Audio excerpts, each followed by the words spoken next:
Okay, this video is going to basically be about the staff that runs a LARP. I think I've been remiss in not doing a video on this before. Invariably, if a LARP is going to fail, or it's going to have major problems, it's going to be the staff's fault. When you break down the staff, I mean, different games are going to do it differently, but from what I've encountered in the past, to quote Highland, there can be only one. You have to have an ultimate authority on pretty much everything. Now, that doesn't mean there's not checks and balances, but there is an ultimate authority, and that has to be the head storyteller. Okay, you can call it whatever you want: dungeon master, game master. I mean, hell, my crew actually got me a hat at one point that says FGM, which stands for fucking game master. But inevitably, I am the head storyteller of my game, and I am the ultimate authority. Functionally, I am God in that universe. Head storyteller needs to be able to coordinate storylines. They need to be able to train and oversee their staff members. They have to know the landscape. They have to understand the core players, and they have to do it. Administration, administration, administration. Now, what does this all mean? A successful head storyteller is going to know, or they're going to at least have a feel for what's on everybody's sheet, what their capabilities are. They're going to know the tendencies of their core players, and they're going to be able to react to them. They're going to know the power levels, and therefore they're not going to overwhelm them or underwhelm them. They're going to know all the people underneath them, how they, what their jobs are, how well they're doing in their jobs, and they're going to make sure that they're doing them right. When it comes to storylines, a lot of games run one storyline at a time. Those are very vanilla. There's a group in town that they kind of do that, and most of my players won't go to that game anymore because it is too vanilla for them. And then the admin. You have to keep people's sheets up to date. You have to keep your records up to date. You have to keep your NPCs' records up to date. You have to keep, everything. What spirits they've encountered. What the spirits' take on them is.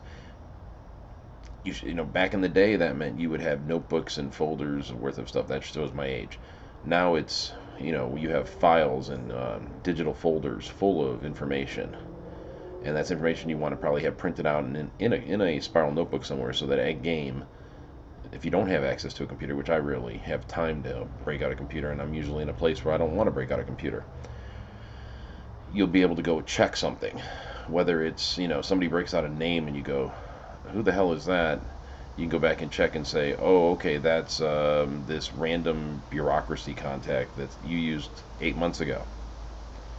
Continuity is going to be a key. But that's all within the storyline systems. After the head ST, you have the assistant storytellers.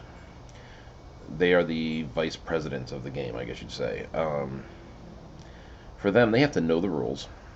They have to know their scenes, which are usually dictated by the head storyteller. They have to know their places. They have to know what they have authority to do and what they don't have authority to do. If they're given admin work to do, they have to do it promptly and accurately. And their availability is big. There's no point in having an assistant storyteller who can't be at most of the games, or one who's not going to make themselves available. Now, what does that mean? I mean, a head storyteller doesn't do parts of their job is going to it's going to have the shit trickle downhill, and everybody's going to be crap, and the game's going to be crap. You're going to end up with a meta game where it's just the power players and nobody's having fun. There's no role playing going on.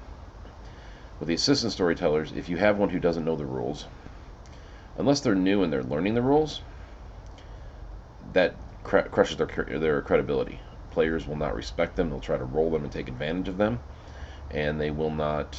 They'll just never have good scenes. They're always going to find something to bitch about, and the head ST is going to turn into damage control, and that gets very tricky when you realize your assistant storyteller made the right call, but maybe took a clunky method to it, and therefore left them open to criticism by the players. And it's hard to keep the assistant storyteller's pride in line while keeping the players at bay, because there's always going to be one or two players that's what they do, is they bitch. They look for openings to bitch. They have to know their scenes. There's nothing worse than players coming to a head storyteller, in particular, asking about a scene or an NPC or something, and the head storyteller giving a blank look because they have no clue what the hell they're talking about. Don't even know who to refer them to. That usually turns into a who ran that scene. Okay, you can go talk to them. Then later on, the HST is going, what the hell did you do? Who is this? Why did you go off base of what I was expecting? Because a lot of times when the head storyteller gives you a scene, he's coordinating storylines. And if you decide to go way off the reservation and bring in a mage, you might ruin that storyline that was getting ready to launch in the next 2 weeks. Or you might use a character that totally destroys another person's personal storyline that's going on. Or you might actually use a character that's dead, and therefore now the HST has to figure out a way to do continuity to explain why they're not dead, or how it wasn't them.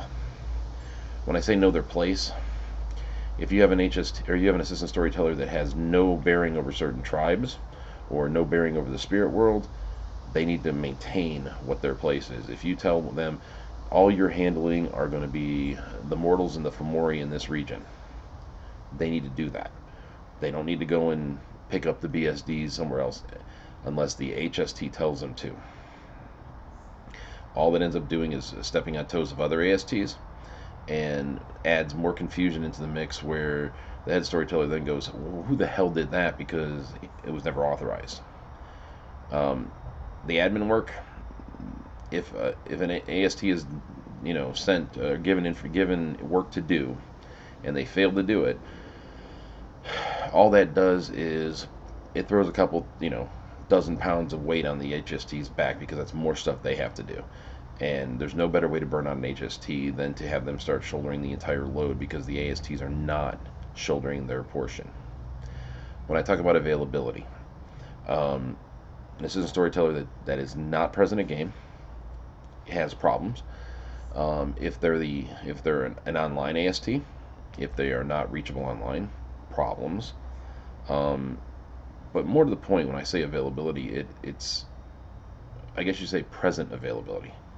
The AST's right there, but they're refusing to run scenes or specific scenes. Maybe they don't like a particular player. Well, guess what? You're on staff. You have to put your emotions and your prejudices at the door if you can. If you can't, maybe you should reevaluate whether you're on staff or not. If you have a problem with somebody, bring it to the HST. They should be able to balance it, because the HST has to be able to balance it. If they can't deal with somebody, that person shouldn't be in their game. But they can't deny scenes.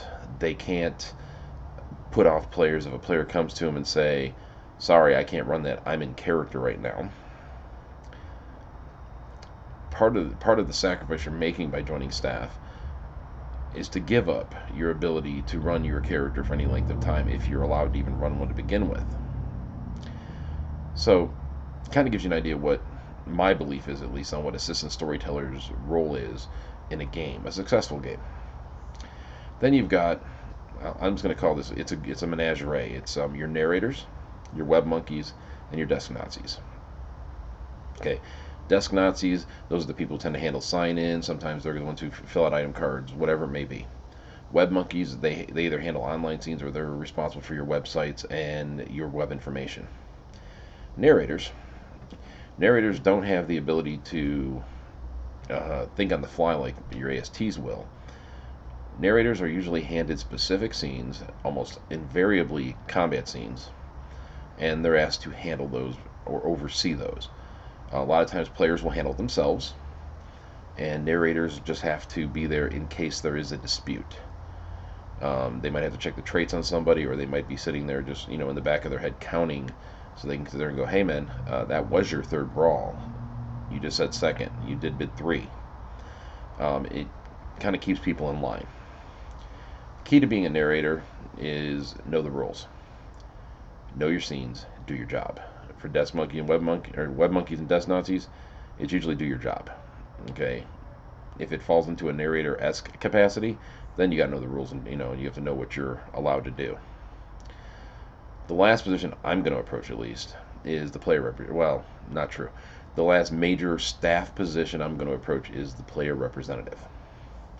Okay, The player representative is something that's a carryover from us from when we were part of an organization. Functionally, the player representative is the liaison between players who tend to get confused or upset, and they're either too intimidated, or they're too confused to approach the staff in a meaningful manner. So they go to a player rep, and that player representative comes to the staff and basically,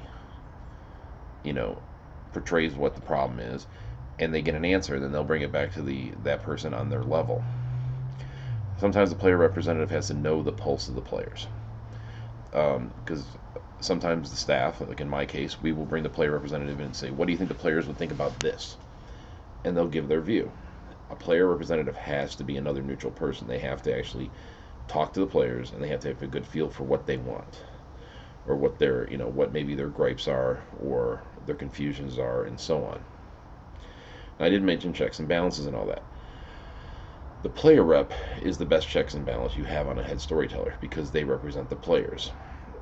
They're going to make sure that the storyteller is more or less following, stuff that the staff is doing. If the head storyteller is running, let's say, a particularly perverse set of storylines, and the player rep comes and says, both of the players are not liking this. They want to go back to, they don't mind dark, but they don't want this particular level of perversity. Head storyteller should temper it back. If they don't, the player rep is there to, functionally, start a coup d'etat, because the head storyteller is not catering to their constituency. That's the best way I can call it.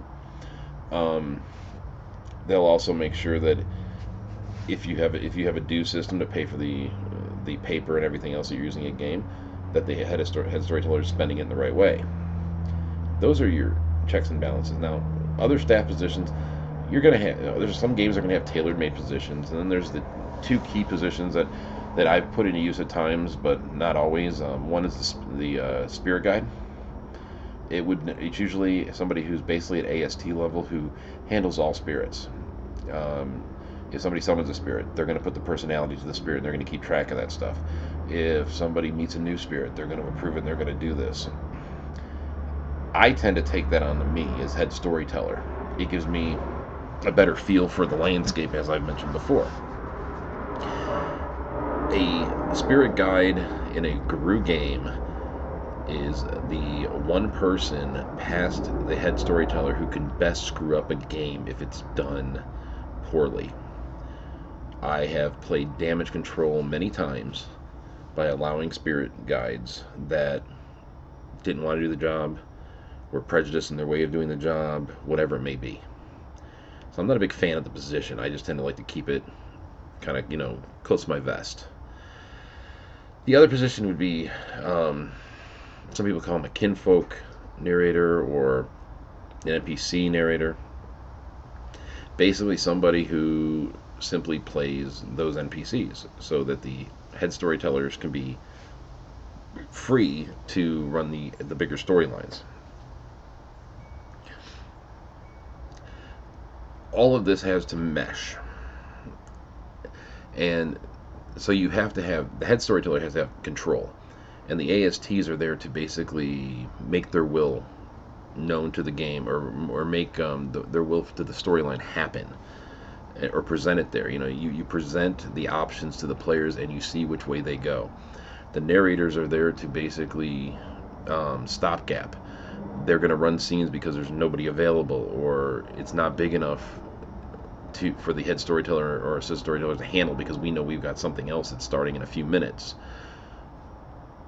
The player rep's got to be somebody who can work with the players and the staff.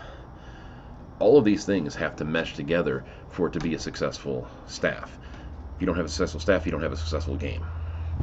I've seen too many games in my life that have burned out because of bad staff.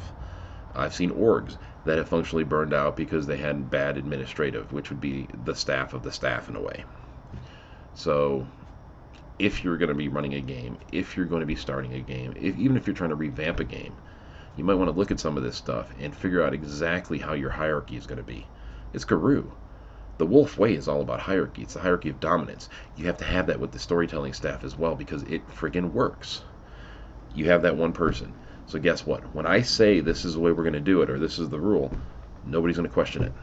So game continues. You don't want it to bog down. Have player meetings after the game where they can bring their concerns to you, and if it's something that's legitimate, you can go, okay, I'll look at it later.